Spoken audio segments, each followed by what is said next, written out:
로마서에 보면은 사도 바울이 9장에서 두 사람을 거명을 합니다. 에서라는 사람, 그리고 바로라는 왕이었습니다. 포인트는 뭐냐면 하나님께서 에서와 바로를 통해서 하나님 영광을 받으셨다는 것입니다. 지난 주간에도 참 영광스러운 일들이 많이 있었습니다.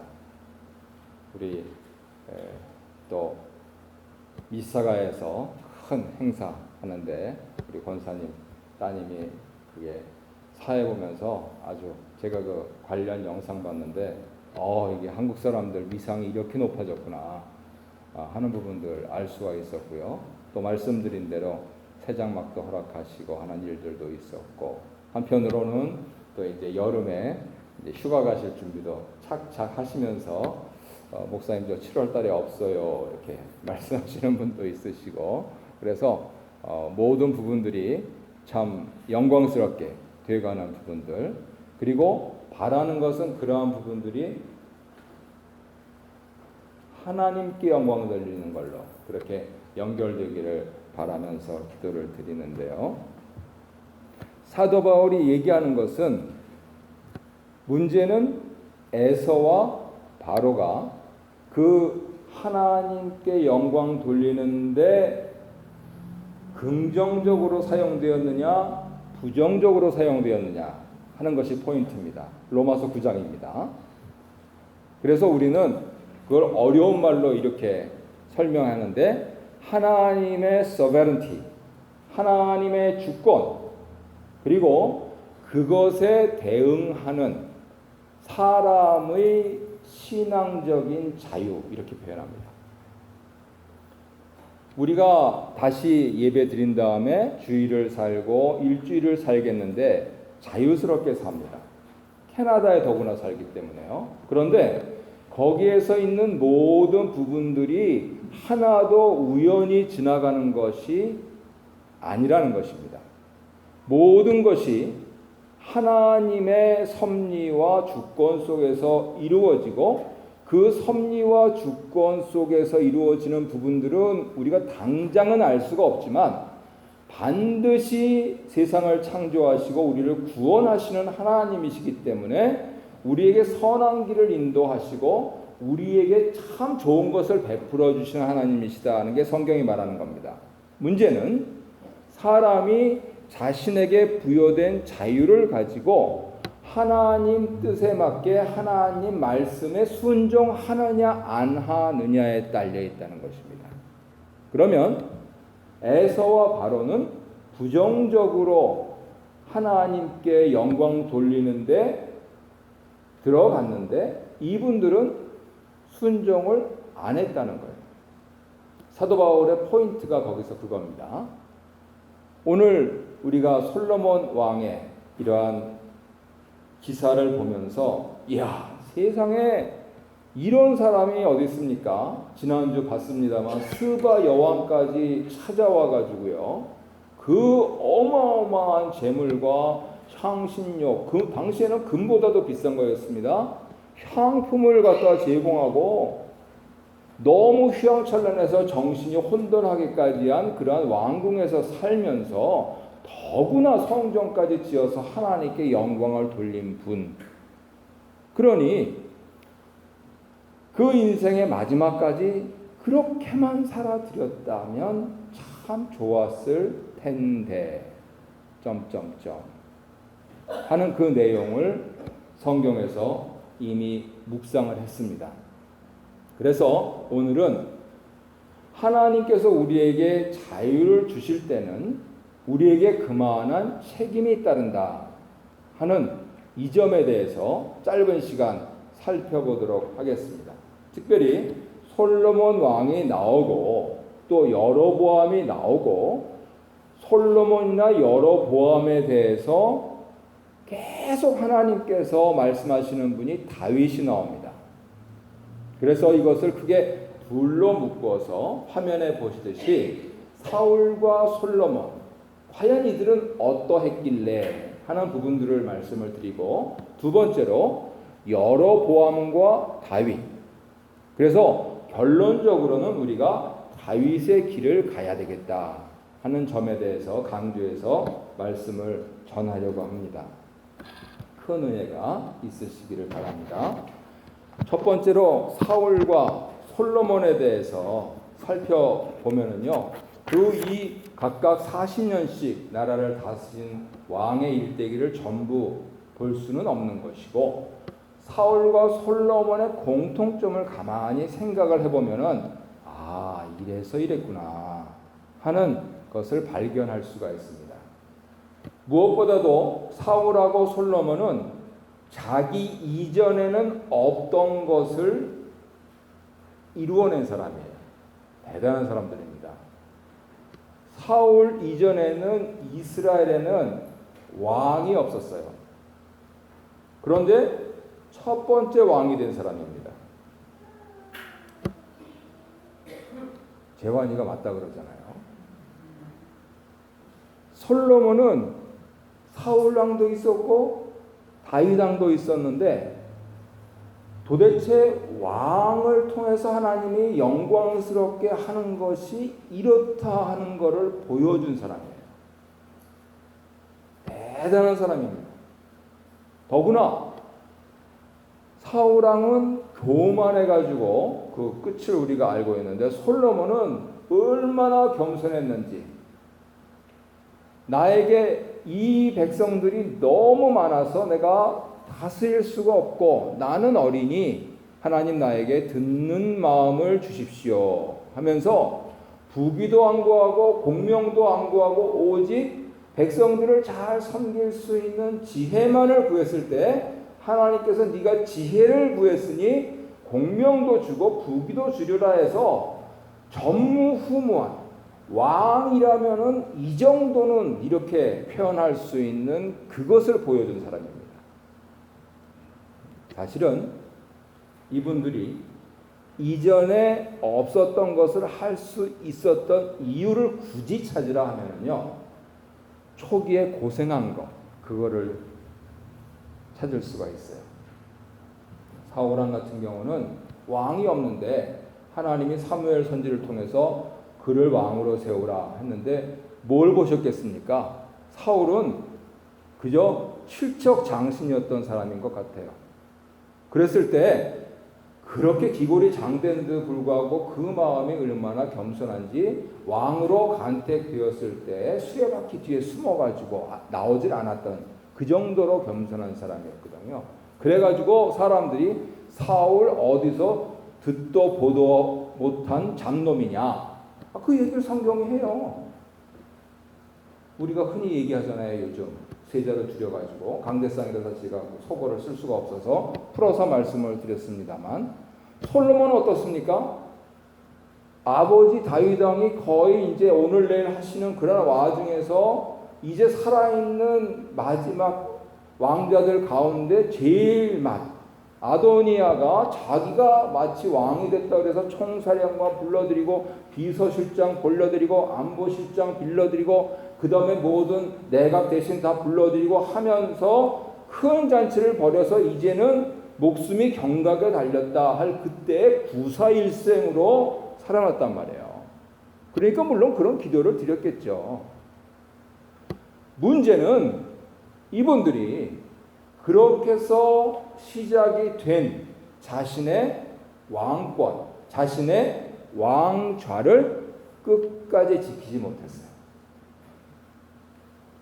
당연히 추측할 수가 있는 것은 그 처음에 교만했던 모든 환경들을 물리치고 자기 심지어 깊숙이 하나님께 향해서만, 그리고 백성들을 향해서만 겸허하고 성실하게 하려고 했던 그 부분들이 망각되지 않았는가. 그래서 오늘 본문에는 하나님이 그런 부분들이 바깥으로 나온 것을 세 가지로 표현하시는데, 33절에 보면은요, 여러 잡다한 우상들을 숭배하고, 우리 21세기에 예배당에 다니는 교인 입장에서는 어떤 우상이 제일 큽니까? 우리가 불상에 절을 합니까? 우리가 무슨 이슬람에 절을 합니까? 우리가 무슨 힌두교에 절을 합니까? 하지만 우리 가운데 남아있는 우상들이 뭐가 있습니까? 흔히들 뭐 교회에서 일반적으로 얘기할 때는 재물의 우상, 무슨 자녀의 우상 하는데 혹여라도 이러한 부분들이 있다면 33절 말씀을 잘 기억을 하셔야 됩니다. 두 번째로 기억을 해야 될 것이 뭐냐 하면은 아버지처럼 같지 않아서 하나님의 길로 행하지 않았다 하는 겁니다. 도대체 하나님 아버지 다윗이 본받을 게 별로 없는 것 같지 않았습니까? 우리 사무엘서 볼 때 이 사람 살인죄 저지르고 간음죄 저지르고 온갖 사기죄 저지르고 미친 척하고 또 남의 와이프하고도 또 결혼을 물론 죽은 다음에 했지만 결혼 우리 유교적으로 봤을 땐 뭐 별로 본받을 게 없는 것 같은 사람인데 하나님은 이 사람처럼 같지 아니해서 내 길로 행하. 그러면은 이 다윗은 우리가 보기에는 우리 유교적 관점으로 보기에는 별 신통치가 않은 사람인데 하나님의 길로 행했다 하는 겁니다. 도대체 그게 뭐냐는 거예요. 궁금함을 가지면서 두 번째로 이걸 지적을 받습니다. 그리고 33절 끄트머리에 보면은 조금 두 번째 질문에 대해서 이해가 갈 듯 말 듯한 것이 있는데 뭐로 안 했다 그럽니까? 내 법도와 율례를 행하지 않았다. 예수님은 그 뭐 613가지의 바리새인들의 율법 딱 두 개로 정리해 주셨잖아요. 뭐예요? 하나님을 사랑하고 이웃을 사랑하라. 아무리 말을 해도 알아듣질 못하잖아요. 그러니까 저기 달리셨잖아요. 저거 보세요. 위에. 저거 볼 때마다 무슨 생각합니까? 나무가 좋네. 이 생각하십니까? 하나님을 사랑하고 이웃을 사랑하라 그겁니다. 아멘 하잖아요. 그랬을 때에 이 율례. 근데 사실 오늘날 많은 크리스천들이 이걸 못하죠. 하나님 사랑하는 것도 부끄럽고 이웃 사랑하는 것도 부끄럽습니다. 그 결과 사울 왕과 솔로몬 왕은요 반복되는 일을 경험합니다. 이게 대단히 무서운 건데요. 하나님 인도를 받을 때에 말씀을 받고 또 여러 이제 가족 공동체 전통에 또 이렇게 지혜를 받고 협의하고 의논하고 그리고 또 여러 가지 벌어지는 상황들 가운데서 그런 것들을 보고 그리고 끝으로 하나님의 은혜와 섭리 가운데서 하나님의 그 크신 긍휼하심 로마서 9장에서 왜 에서와 바울을 계속 하나님의 긍휼함을 베풀어 주시는데 끝까지 거길 안 가는 거예요. 이 사람들이 계속 보여주시는데 그래서 끝끝내 자신의 자유에 대해서 책임을 지게 되는데 매우 유감스럽게도 사울왕과 솔로몬이 똑같은 일을 하고 있다고 합니다. 이 뭐가 반복됐느냐? 바로 그것이 오늘 본문의 30절에 나옵니다. 이상한 것은 이 반복되는 것 속에 꼭 선지자가 등장을 하고요. 옷이 등장을 해요. 그리고 무엇이 반복되느냐? 그것이 찢어집니다. 30절에 뭐라고 되어 있습니까? 아니 선지자가 어디서 선지자는 사실 좀 힘들고 못 먹고 아주 그냥 이렇게 빼빼 마르고 그냥 시커멓고 또 못 입고 누더기 같은 거 입고 세례요한이 대표적인 사람이잖아요. 그런 사람이 선지자인데 아니 어디서 무슨 선물을 받았나 뇌물을 받았나 새 옷을 입고 나왔어요. 그런데 이 새 옷을 잡아 12조각으로 찢고 이렇게 되어 있습니다.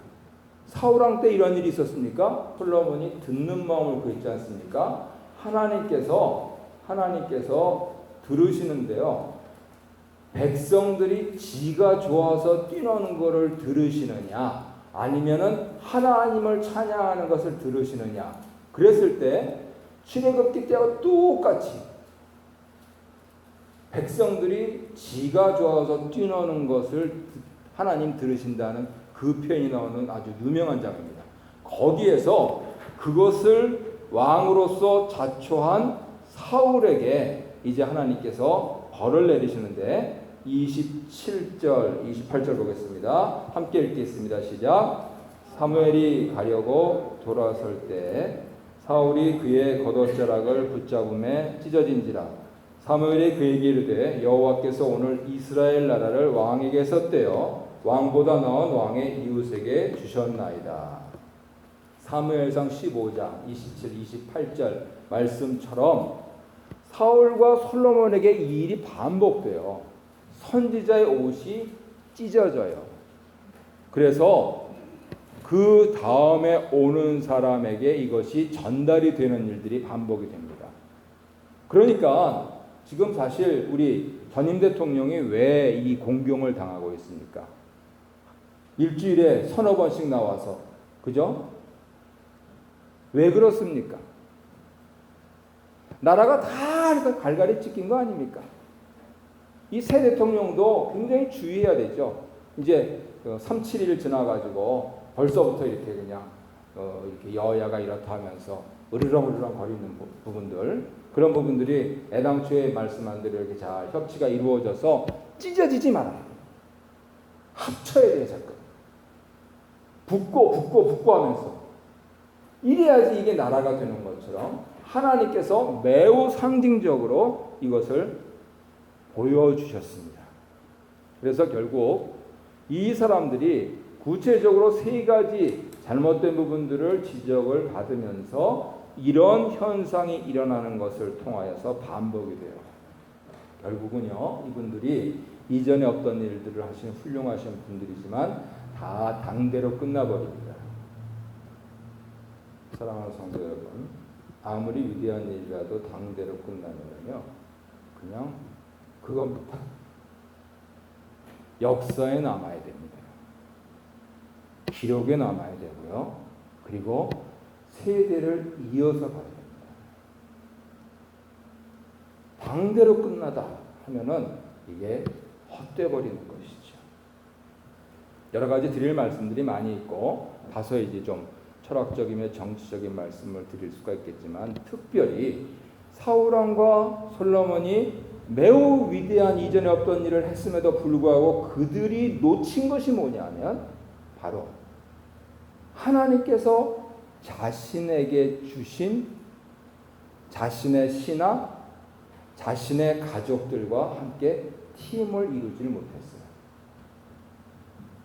사울은 어떻게 했습니까? 사실 사울의 아들 요나단은요, 최고입니다. 그죠? 용감한 걸로 쳐도 다윗에게 밀리진 않아요. 다윗은 사실 한 방에 어마어마한 적장 무너뜨린 거, 그리고 왕의 사위 되고 싶어가지고 자기 부하들하고 가서 블레셋 사람 양피가 아니고 포피 100개 얻어온 거 외에는 전쟁에서 기록이 없는데, 요나단은요 완전한 수적 열세에서 혼자 특공대가 돼가지고 가서 전쟁을 이겨버린, 용기에 있어서 다윗에게 결코 뒤지는 사람이 아닙니다. 심지어는 다윗이 친구지만은 요나단의 그 우정에 감복할 만큼 인격도 훌륭한 사람이에요. 그런데 아버지인 사울왕이 심지어는 다윗을 비호한다고 해서 요나단에게 창할 일까지 벌어졌습니다. 자기 자신에게 하나님이 몸으로 내려준 자식도 받아들이지 못하니 몸이 다른 애국적인 그런 신하들과 팀을 이루지 못하고 결국 몰락의 길로 갔던 것이죠. 자기가 이전에도 없고 이후에도 없었을 그러한 위대한 일을 한 것이 자기 때 끝나버리냔 말이에요. 그리고 지금 오늘 본문은요, 솔로몬이 살아있었을 당시에 아무개도 반란했고 심지어는 자신과 같은 나라 사람인 여로보암도 반란했다 하는 컨텍스트에서 나오는 말입니다. 내부의 반란이 일어났다 하는 얘기입니다. 결국 사울도 솔로몬도 당대에 그쳐버리고 말았던 것이죠. 반면에 두 번째로 여로보암, 다윗. 이 사람들은 화면에서 보시는 선물을 하나님께 받으면서 아주 당당하게 출발을 합니다. 사울과 솔로몬을 그렇게 표현을 했다면 여로보암과 다윗은요, 새 왕조를 연 사람이에요. 개국을 한 사람입니다. 그랬을 때 이 사람들이 매우 비슷해요. 두 사람이요. 문제는 매우 비슷한 이 두 사람의 인생이 갈려버리는 데 있습니다. 오늘 사울과 솔로몬을 여러분이 기억하지 마시길 바랍니다. 왜냐하면 우리는 그런 인생을 살 사람들이 아니기 때문이죠. 하지만 어떻게 해서 같이 비슷하게 출발하고 지내고 잘 살다 간 두 사람 여로보암과 다윗에게 있어서 하나님은 다윗의 손을 들어주셨느냐 하는 이 분별력을 갖게 되시기를 바랍니다. 오늘 본문에 보면은요, 여로보암 대단한 사람입니다. 뭐라 그랬습니까? 다윗성을 재건하는데 27절에 있죠. 28절에 요셉 지파의 대장입니다. 에브라임뿐만 아니고 므낫세까지 다 통틀어서 요셉 지파의 대장으로 여로보암을 세웠는데 이 사람이 나이가 많습니까? 적습니까? 28절에 보면은 젊어요. 거기다가 부지런해요. 거기다가 하던 일을 맡기면은 다 잘 해내요.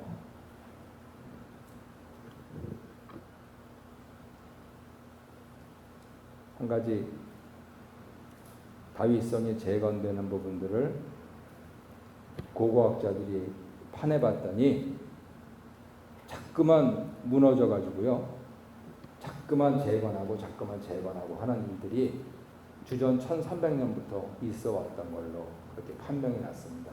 성도님들 묵상하시면서 제일 이해가 안 됐던 것 중에 하나가 이 밀로라고 하는 용어일 겁니다. 밀로. 밀로가 무슨 성 이름이 아니고 이태리 여행 가보신 분들이 있으시죠? 이태리 여행 가면은 베네치아 있죠? 베네치아는 그 지중해 위에 로마 사람들이 말뚝을 세워가지고 세운 도시잖아요. 믿거나 말거나. 그래가지고 아니 어떻게 저게 저 1000년 넘어오면서 저게 저러고 있나 하도 사람들이 신기해하는데 옛날에는 그것이 공법이었어요. 그래서 밀로라고 하는 게 뭐냐면 그런 식으로 말뚝을 세워가지고 그 위에 집을 짓거나 아니면 벽을 세워서 거기에, 그러니까 오늘날로 얘기하면 콘크리트 붙듯이 거기에 온갖 것, 단단한 것을 다 벗어 튼튼한 파운데이션을 만드는 거, 그걸 밀로라고 하는 겁니다. 이게 보통 일이 아닌 거예요. 건축을 하기 위해서 기반을 만드는 그러한 일들을 하는데 바로 여로보암이 그 일을 맡은 매우 총명한 사람이겠죠. 젊은 사람입니다. 부지런한 사람이에요. 다윗이 생각나는 거예요. 그래서 하나님께서 그를 선택해서 아히야 선지자로 하여금 이제 교만해진 솔로몬 왕을 내가 버리고 다윗과의 언약을 생각해서 저에게는 한 지파만을 주고 너한테 10지파를 주겠다 할 정도로 하나님이 세웠습니다. 나라를 세운다는 게 보통 일이 아닙니다. 화면에 보시듯이 매우 창조적으로 의미 있지 않으면 사람들이 모이지를 않아요. 매우 재미가 있어야 됩니다.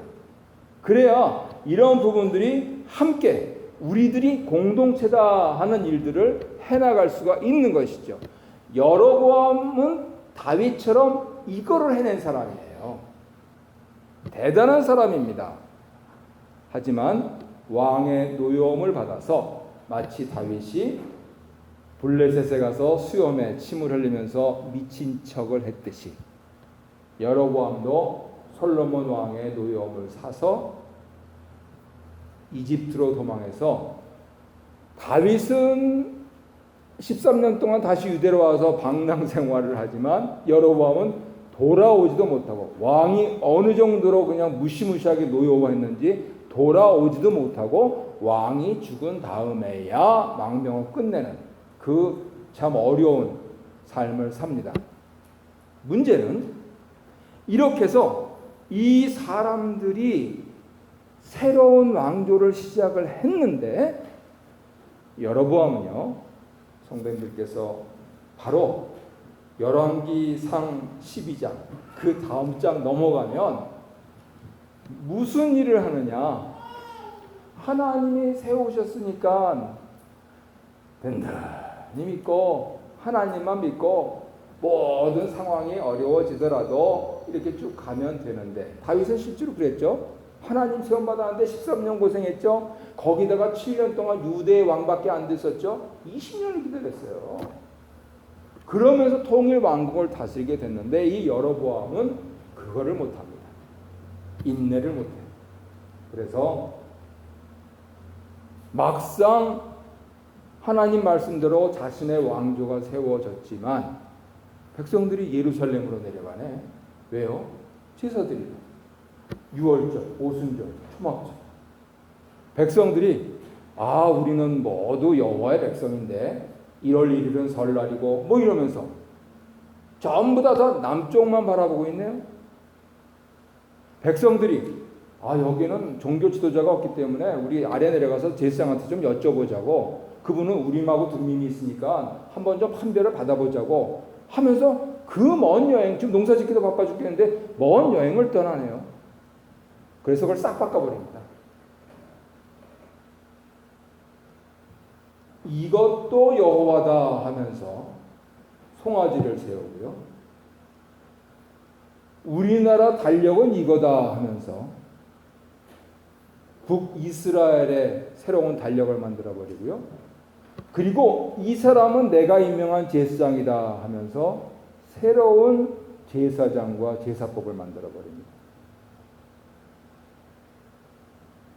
그래서 북이스라엘에는 도대체 좋은 왕이라고 할 수 있는 사람이 거의 나오질 않아요. 그런 가운데서 역사가 반복됩니다. 다른 사람을 핍박합니다. 그런데 그럴 때마다 열왕기 상하, 역대 상하 계속해서 강조하는 것이 무엇이냐? 아니, 저 뒤에 선지서에 이르기까지 계속 강조되는 것이 무엇이냐? 이 나쁜 왕은, 이 나쁜 이유는 송아지를 세우고 지멋대로 달력을 바꿔버리고 지멋대로 제사를 바꿔버린 여로보암의 죄를 따라갔다, 이렇게 말씀합니다. 반면에 다윗은 살인죄, 간음죄, 도적질, 사기, 아무튼 십계명을 제대로 안 지킨 것 같은데 하나님은 말끝마다 내 종 다윗과 같이 혹은 같지 아니하여 했다는 겁니다. 도대체 무엇이 이 비슷하게 출발한 그 사람들을 다른 길로 가게 했느냐? 무엇이 다윗이 하나님을 따라간 여호와의 길이고 무엇이 여로보암의 죄냐, 이겁니다. 오늘 본문에서 말씀드리고 그리고 서두에서 찾아서 말씀드릴 수 있는 것은 이것 하나입니다.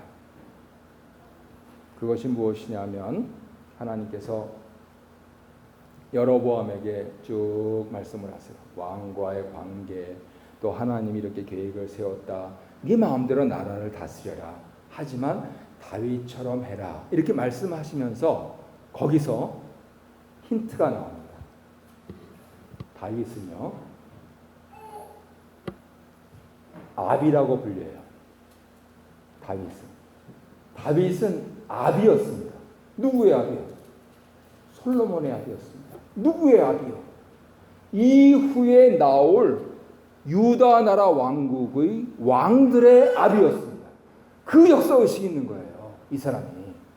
자기가 공명심이 왜 없어요? 자기가 전쟁에서 이겨가지고 사실은 요압장군이 다 이긴 거죠. 그래가지고 막대한 금을 모았는데 사람이 말이죠. 내 이름 좀 내고 싶죠. 그래서 그걸로 성전 짓겠습니다.